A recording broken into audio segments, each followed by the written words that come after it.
Si vous êtes en couple avec une personne qui vous fait vraiment souffrir, comme un pervers narcissique, vous avez probablement remarqué que votre entourage s'éloigne de vous progressivement jusqu'à ce que vous vous retrouviez complètement seul. Alors vous cherchez du soutien, du réconfort, et à votre plus grand regret, vos amis et votre famille se rangent tous du côté de votre partenaire hautement toxique. Dans cette vidéo, je vais vous expliquer pourquoi plus vous avez affaire à une personne toxique et plus votre entourage prendra parti pour elle. Ça n'est vraiment pas par hasard. Et dans mes vidéos, je parlerai de la femme comme la proie et de l'homme comme le conjoint hautement toxique. Mais ça pouvait très bien être l'inverse. Pour commencer, on va parler de votre rencontre avec ce pervers narcissique. Vous étiez probablement alors dans une situation difficile avant de le rencontrer, comme une séparation ou une perte de votre emploi, et cet homme arrive dans votre vie à ce moment-là, vous faites sa connaissance et très vite, il vous a charmé en sortant clairement le grand jeu. Il s'est montré entièrement disponible pour vous, ses compliments étaient aussi sincères que émouvants, il vous a emmené manger dans des restaurants que jamais vous n'aurez imaginé aller, il vous a même réservé des séjours en amoureux dans des endroits paradisiaques. Il vous a couvert de cadeaux et ainsi de suite. En fait, on peut dire que cette personne était comme votre sauveur, arrivé pile au bon moment pour vous redonner goût à la vie. Et vous vous dites que c'est trop beau pour être vrai. Alors quand vous en avez parlé à votre entourage, vos amis, vos parents, vos frères et sœurs, c'était normal que vous en disiez du bien. Cet homme représentait pour vous tout ce dont vous aviez toujours rêvé. En plus des cadeaux, il savait aussi vous réconforter comme jamais personne ne l'avait fait auparavant.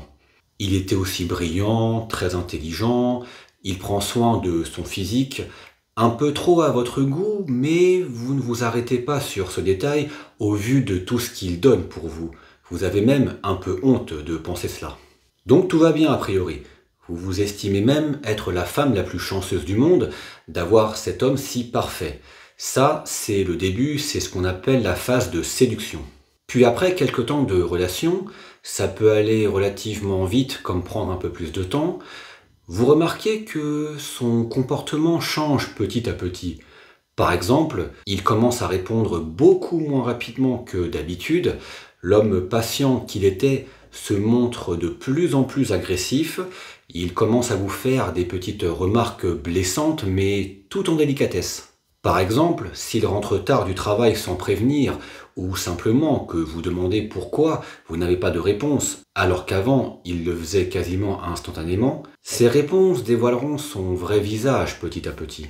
Et pour cet exemple, je vous l'afficherai à l'écran, au début, il vous dira « Je comprends mon ange, je te promets que je fais au mieux pour te retrouver ». Donc ça, c'est ce qu'il vous dit au début de la relation, la phase de séduction. Puis, dans sa phase de transition, ça va se transformer en « Tu sais, c'est pas facile avec toi, tu compliques toujours tout ». Là déjà, il vous attaque clairement et doucement.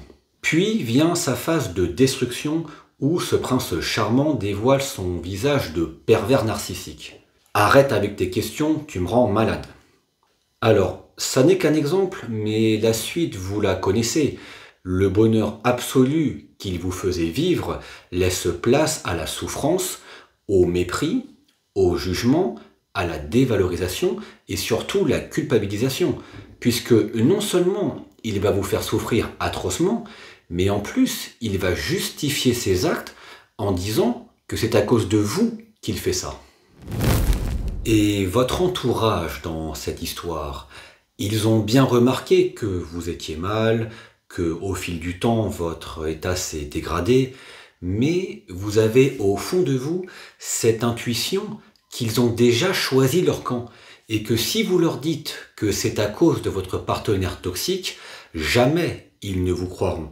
Alors surtout, ne minimisez pas ce que vous dit votre intuition à ce moment-là, parce qu'elle ne se trompe pas. Et donc vos proches vont s'éloigner progressivement de vous. C'est aussi en partie parce que ce pervers narcissique s'est montré si adorable et serviable à leurs yeux. Lors de vos soirées en famille ou amis, il montrait vraiment le masque du sympathique et altruiste.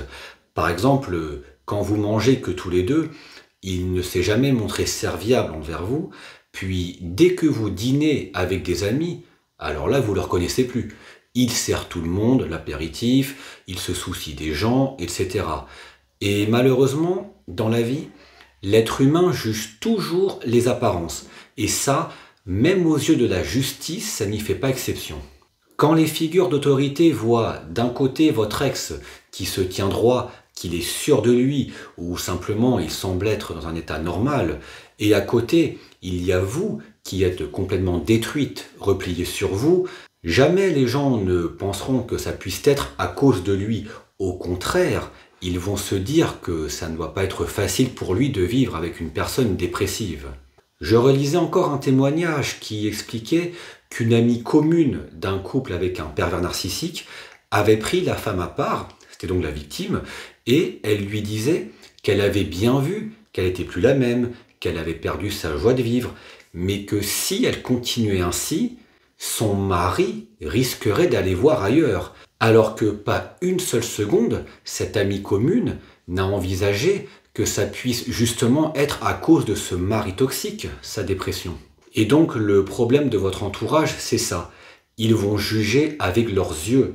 Et c'est pour ça que si vous avez le courage de quitter ce partenaire si toxique, j'ai répertorié pas moins de 4 réactions violentes qui vous attendent. Donc ce que je veux, c'est vous en informer à travers cette vidéo afin que vous anticipiez leurs réactions. Aux yeux de votre entourage, si vous vous plaignez de votre conjoint pervers narcissique ou si vous leur annoncez que vous souhaitez mettre fin à la relation, la première réaction que vous allez recevoir est de vous dire que vous êtes complètement malade. Et ça, c'est d'une violence psychologique intense, car personne ne prendra le temps de se poser avec vous pour discuter de cette décision, ni d'essayer de comprendre vos raisons qui seront plus que légitimes. Car normalement, si vos amis vous connaissent vraiment, ils sauront qui vous êtes et que vous n'agissez jamais sans réfléchir. Et c'est horrible à vivre car non seulement vos proches ne vous soutiendront pas, mais en plus ils vont vous juger. Déjà qu'en privé, le pervers narcissique vous aura humilié de la sorte, et là, ce sera l'entourage qui prend le relais et vous attribuera toute la culpabilité. La seconde réaction de vos proches, c'est qu'ils vont interpréter les événements de façon inverse à la réalité. C'est de dire que, vu que votre état de santé et psychologique s'est dégradé, au lieu de vous soutenir, ils vont tous avoir de la compassion pour le pervers narcissique, en soulignant à quel point ce doit être difficile pour lui de vivre à vos côtés. Je vous montrerai quelques exemples à l'écran. Ils vont vous dire que c'est vous qui êtes trop difficile. Alors ça, je l'entends souvent beaucoup de la part des mamans des victimes. Elles sont tellement bernées par le PN qu'elles vont dire que c'est vous, sa propre fille, qui êtes compliquée. Donc le pauvre, elle le comprend. Autre phrase qui vous attend, c'est que votre partenaire toxique doit être épuisé de gérer votre état tout le temps. Bon, ça rejoint un peu l'exemple précédent. Qu'à force d'être irritable avec lui, il doit être à bout. Comme on en parlait il y a quelques instants, personne de votre entourage aura la lucidité de penser que ça puisse être lui la cause de votre état qui se dégrade. Là, c'est tout le contraire. Ils vont affirmer que c'est lui qui doit être à bout. Un autre missile qui vous attend, c'est de vous dire qu'à sa place, beaucoup vous auraient déjà quitté. Donc c'est dire l'intensité de culpabilisation qui vous arrive de la part de vos proches. Et l'une des plus violentes pour la fin, honnêtement, tu as de la chance qu'il soit resté malgré tout ce que tu es devenu. Donc vous comprenez cette deuxième réaction violente de l'entourage, c'est l'inversion de la réalité. Ils ne comprennent pas que votre partenaire si toxique est la cause de votre souffrance et non l'inverse. Car ils vous jugent avec leurs yeux et non avec leur tête.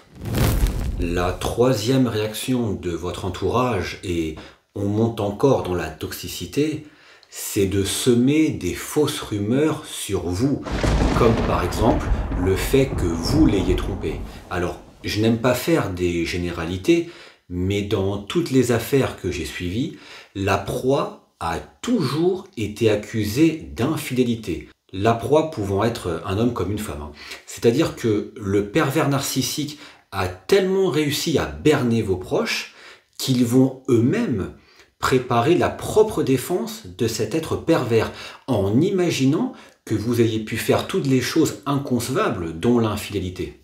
Et ce qui est doublement violent, c'est que déjà, il suffit d'une personne de votre entourage qui va répandre cette rumeur, mais derrière, tout le monde le confirmera. Et enfin, la quatrième réaction de votre entourage, ça sera qu'ils vont prendre leur distance et certains iront jusqu'à ne plus vous adresser la parole. J'ai vu beaucoup d'amitiés se briser ainsi, et ça n'est pas que vos proches sont de mauvaises personnes, c'est juste qu'ils sont facilement influençables.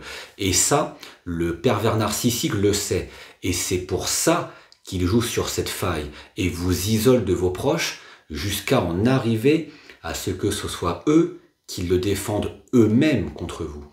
Donc c'est dire le degré de manipulation qu'est capable la personne perverse et narcissique. Alors au travail, on retrouve ce même mécanisme de défense du bourreau, car le statut social excuse toujours les comportements déviants de l'être pervers et narcissique. Moi par exemple, dans ma dernière société, juste avant ma rupture conventionnelle, je voyais bien que mes collègues étaient terrorisés par notre directeur pervers et narcissique. Quand je leur proposais simplement de s'affirmer, sans forcément hausser le ton, je voyais dans leurs yeux toute la peur et ils me répondaient toujours la même chose. C'est le chef, on n'osera jamais, et puis de toute façon, c'est trop dur de retrouver du travail. Et là aussi, on retrouve ce déni et ce qu'on appelle le syndrome de Stockholm, où les proies défendent elles-mêmes leur bourreau. Lors de votre épreuve face à une personne si toxique comme un pervers narcissique, ce que je vous conseille. 1. Ne cherchez plus à convaincre vos proches, que ce soit pour trouver du réconfort comme pour vous justifier. Plus vous essayez de leur prouver la vérité, plus vous vous épuisez. Dites-vous que votre énergie est trop précieuse pour la gaspiller dans une bataille perdue d'avance. Et rappelez-vous qu'au début, vous en avez dit du bien de cette personne toxique. Et puis même, c'est trop tard, le PN les a déjà tous bernés. Pourtant, je vois beaucoup de personnes s'épuiser en cherchant absolument à se justifier auprès de l'entourage. Et c'est ce qui introduit mon second conseil. Rappelez-vous que leur avis ne définit pas votre réalité. Vos proches peuvent se tromper. Leur jugement est basé sur leur propre vécu et aussi sur des apparences manipulées. La seule personne qui sait ce que vous vivez, c'est vous. 3. Conservez toutes vos preuves pour vous, pas pour eux. Que ce soit les messages, les enregistrements, les écrits, gardez tout pour vous protéger. Mais je ne vous conseille surtout pas de les montrer à votre entourage. Rappelez-vous qu'ils ont un parti pris pour le pervers narcissique. Donc, il est fort à parier qu'ils vont également trahir votre confiance en lui rapportant vos discussions. 4. Choisissez vraiment une personne de confiance.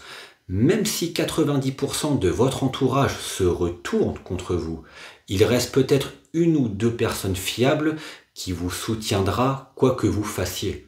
Appuyez-vous sur elles, mais ne cherchez pas à rallier tout le monde. Aussi, je vous conseille de vous adresser à des personnes qui ne connaissent pas ce pervers narcissique. Car j'ai remarqué que les proches qui n'ont jamais vu votre conjoint toxique ont souvent un avis plus objectif et moins agressif envers vous. 5. Recherchez des espaces neutres. Alors, que ce soit des groupes de parole, associations ou des thérapeutes ou coachs comme je le fais, essayez de vous exprimer dans des endroits avec des personnes qui vivent les mêmes choses que vous. Ça veut dire que ce sont des espaces où on vous croira et vous serez écouté sans jugement. Et enfin, mon dernier conseil, utilisez la distance comme protection. Si une personne de votre entourage devient toxique parce qu'elle prend systématiquement le parti du PN, vous avez le droit de mettre de la distance temporairement ou définitivement. Et surtout, ne culpabilisez pas, car ça n'est pas de l'agression, c'est de la protection de votre personne. Si vos proches prennent parti de votre partenaire si toxique, ce n'est pas parce qu'il a raison, c'est parce qu'il a réussi à tous les manipuler. Et même si tout le monde vous accuse de tout, rappelez-vous, cet isolement n'est pas une preuve de votre folie, c'est la signature du pervers narcissique.